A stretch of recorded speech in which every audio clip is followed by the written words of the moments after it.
perkenalkan, nama saya Delvius Tinjak.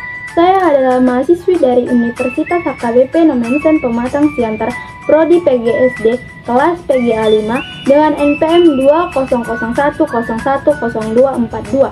Dalam video kali ini, saya akan menjelaskan tentang sistem pernapasan pada manusia. Sebelum membahasnya lebih lanjut, kita perlu mengetahui tentang apa itu sistem pernapasan pada manusia. Sistem pernapasan pada manusia ialah sekumpulan organ-organ yang terlibat di dalam proses pertukaran gas oksigen dan juga karbon dioksida di dalam darah. Organ-organ tersebut ialah rongga hidung, rongga mulut, faring, laring, trakea, paru-paru, bronkus, bronkiolus, alveolus, dan juga diafragma. Lalu, apa-apa saja fungsi-fungsi dari organ tersebut? Mari kita bahas. Yang pertama ada rongga hidung. Pada rongga hidung terdapat selaput yang berfungsi untuk menangkap benda-benda asing yang masuk ke dalam pernapasan. Di dalam rongga hidung juga terdapat rambut-rambut yang berfungsi untuk menyaring partikel-partikel kotoran yang masuk ke dalam hidung bersama dengan udara.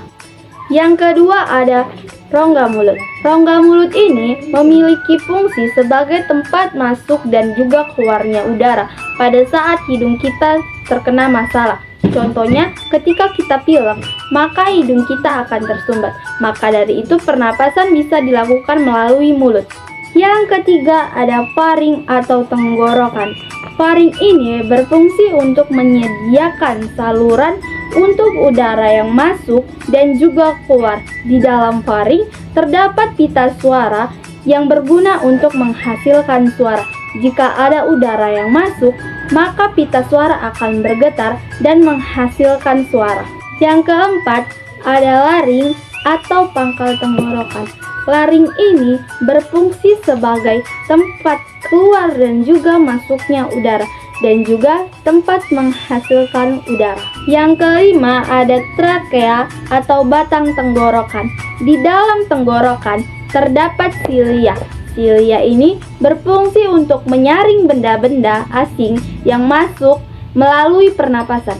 Selanjutnya ada paru-paru. Di dalam paru-paru terdapat cabang dari bronkus, alveolus, dan juga pembuluh darah. Paru-paru ini juga menjadi tempat pertukaran oksigen dan juga karbon dioksida. Yang ketujuh ada bronkus. Bronkus ini berfungsi untuk menyediakan jalan untuk udara yang ingin masuk dari dan keluar menuju paru-paru. Yang kedelapan ada bronkiolus. Bronkiolus ini berfungsi untuk menyalurkan udara dari bronkus ke alveolus. Selain itu, bronkiolus juga berfungsi untuk mengontrol jumlah udara yang masuk dan keluar saat pernapasan berlangsung. Yang kesembilan ada alveolus. Alveolus ini adalah gelembung-gelembung udara yang berukuran sangat kecil dan banyak yang berada di ujung bronkiolus yang berfungsi sebagai alat pertukaran udara pernapasan O2 dengan CO2 di dalam paru-paru. Dan yang terakhir ada diafragma. Diafragma ini berfungsi ketika menarik nafas, otot-otot pernapasan di rongga dada akan mengembang dan diafragma akan berkontraksi lebih datar. Ini memudahkan udara atau oksigen bergerak menuju paru-paru karena tekanan pada rongga dada akan turun secara mendadak. Baiklah, sekian penjelasan saya tentang sistem pernapasan pada manusia. Bila ada kesalahan, mohon dimaafkan. Sampai jumpa.